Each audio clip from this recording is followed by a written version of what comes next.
Have you ever wondered how that picture-perfect suburban street could hide the soul-crushing control of a neighborhood dictator? What if the woman who smiles and waves while handing out violation notices is actually salivating over the fortune buried under your grass? And what if your late father's dusty old box contained not just memories, but the one weapon that could bring her entire fake empire crashing down? My name is Caleb Reed. Back in Harmony Grove after a decade chasing oil dreams that left me as empty as the holes I drilled. Dad's house on Maple Crest Lane was supposed to be my reset button. 2 acres in this exclusive HOA community where every blade of grass knew its place. The place smelled like fresh-cut lawns and quiet desperation. I was out back one crisp morning, hammering a steel post for a simple garden bed, sweat mixing with the chill, when the piece shattered. Not with thunder. A black SUV gliding into my driveway like it owned the place. Which, according to her, it soon would. The door opened and out stepped Diane Sterling. HOA president, boardroom armor in a cream pantsuit, heels clicking like Judgment Day on the concrete. Her smile was all teeth and no warmth. She didn't bother with hello, mister, she called, voice sweet as poisoned honey over the sound of my hammer still ringing. Cease that activity immediately. You're in violation of multiple covenants, and I'm afraid this property is no longer yours to improve. She shoved a thick cream envelope at my chest. Due to a long overdue boundary correction from 1985, this lot falls under common area jurisdiction. The board has voted to reclaim it for community benefit. You have 30 days to vacate before we involve the sheriff. I didn't drop the hammer. Handle. You're joking, right? This is my father's house. Deeds in my name since he passed. Private property. Diane's laugh was light, practiced, the kind that made you want to check your wallet. Oh, sweetie, not anymore. A asset. We're partnering with Apex Development for some exciting improvements. Think higher property values for everyone. Except you, of course. We're all about fairness here in Harmony Grove. Her eyes said something else entirely, cold calculation. She turned on those expensive heels, leaving tire marks and the faint scent of her perfume that smelled like money and lies. That was the beginning. Afternoon. My next-door neighbor, a retired accountant who'd never said more than hello, suddenly found my grass unsightly and reported it. Then came the letters. Violation. Grass height exceeds 2.5 inches by 0.3 inches. Trash receptacle visible for 12 minutes past approved time. American flag dimensions non-compliant with Section 14.7. Each one signed with Diane's perfect cursive, always ending with that fake concern. We value you as part of our community family, Caleb. Let's work together on compliance. I stayed quiet at first. Every ridiculous notice in a log that grew thicker by the week. The fines piled up hundreds, then thousands. Neighbors crossed the street to avoid me. One lady actually clutched her pearls when I waved. He's not a team player, I overheard at the community mailbox. Diane had painted me as the problem, the angry widower's son who couldn't keep up standards. The one threatening property values.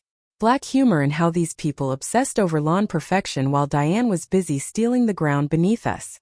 I almost broke when the community petition circulated calling for my removal, for the children's safety. But something stopped me from exploding. Instead, I drove to the old storage unit and pulled out Dad's doomsday box.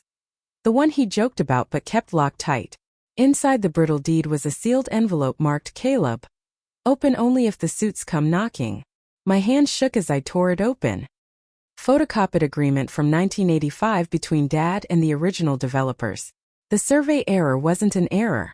In exchange for silence about what was under the ground, rare earth minerals worth a fortune for tech and defense. Dad got permanent surface rights and an exemption from future HOA reclamation attempts. A note in his handwriting. Son, if they're at the door, they know. Don't sell. Word. They'll kill to keep this quiet. The heart attack. 2, pliers in hand fixing a fence, just like me that morning. The coroner was a golf buddy of the old county commissioner. Things get buried easy in places like this. I called the only lawyer I trusted, Old Man Halloway from the next town over. He whistled low when I faxed the papers.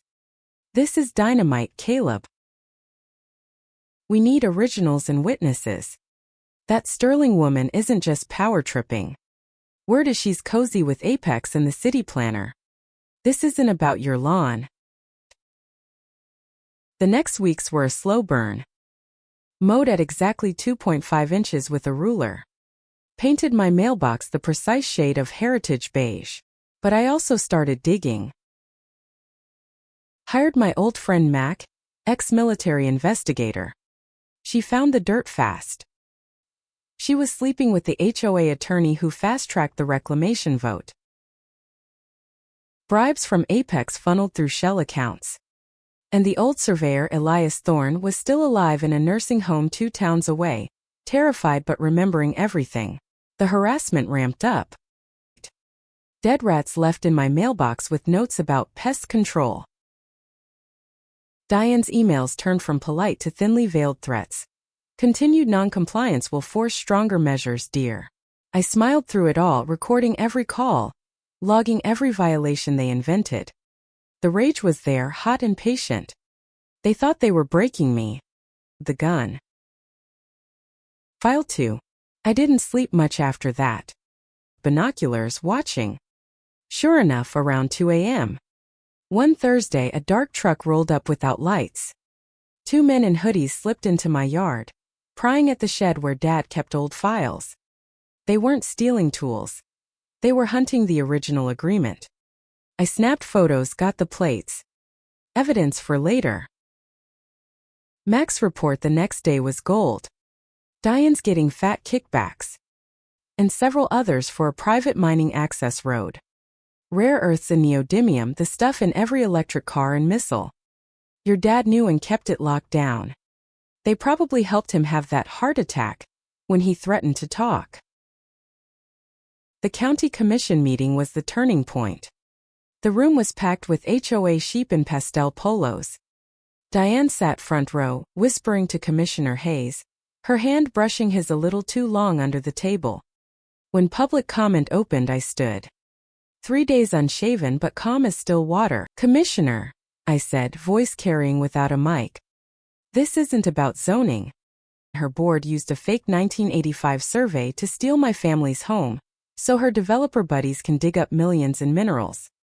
I have the wire transfers, the wheels, and I have an affidavit coming from the surveyor your people bullied 40 years ago. The room erupted. Face twisted from polite mask to snarling. This is slander. This man is unstable, harassing the entire community with his conspiracy theories. Remove him. Her voice cracked on the last word. Beautiful. I held up the file. It's tearing up my property at 2 a.m. I have the original field notes Elias Thorne kept hidden. And tomorrow, I'm filing in federal court. Quiet title, fraud, conspiracy, and wrongful death. You want my land? See you in front of a judge. The fallout was delicious. Hit piece calling me a paranoid troublemaker. My fence was cut in 3 places. But the neighbors started turning. Vicar from down the street showed up with coffee and a shotgun in her golf cart. We've had enough of that woman's nonsense, she said, spitting. Your dad was a good man. Trucks line my property line like a blockade. Let her try sending the sheriff now. The trial was a circus. Hating nonsense presided. Diane brought a team of slick lawyers in $1,000 suits. I had Halloway looking rumpled and Mac looking ready to fight. Their case painted me as the villain holding back progress. Then our turn. Elias Thorne took the stand, frail but fierce. They made me move the line, he rasped. Said national security, said my pension. But I kept the real notes. Always was. He pulled out the leather notebook. The defense table went dead silent. Diane's face drained of color. Penhaligon, the old fixer, flipped under pressure. Admitted the deal, the bribes, the plan to wait out my dad. The jury heard it all. Lawyer sneered. So you're just in it for the money, right? Shake them down. I looked straight at the regular folks in the jury box. My dad died with dirt under his nails fixing a fence. He could have sold out and lived rich. He didn't because some things aren't for sale. The land. The verdict came fast. Damages awarded. Conspiracy proven. FBI raided Apex offices. Diane was indicted for fraud and bribery. Hayes resigned in tears on the evening news. The wrongful death investigation reopened. They found the digitalis in Dad's old samples, murder made to look natural. I stood on the porch a month later, new fence straight and strong. The check from damages was fat, but I called the land trust lawyer instead. Conservation easement. Lock it down. Mister. You're sitting on a fortune. Burn the fortune, I said. Zeros on paper. The war for control never really ends. Hoa Karens and their developer friends will always come with rules, smiles, and hidden agendas. They'll fine you for breathing wrong while plotting to flip your life for profit. But here's the truth they hate. When you document everything, stay patient, and hit back with their own weapons plus the truth, they crumble. Don't just rage. Protect what's yours. Let them see you sweat until the moment you watch their perfect mask shatter.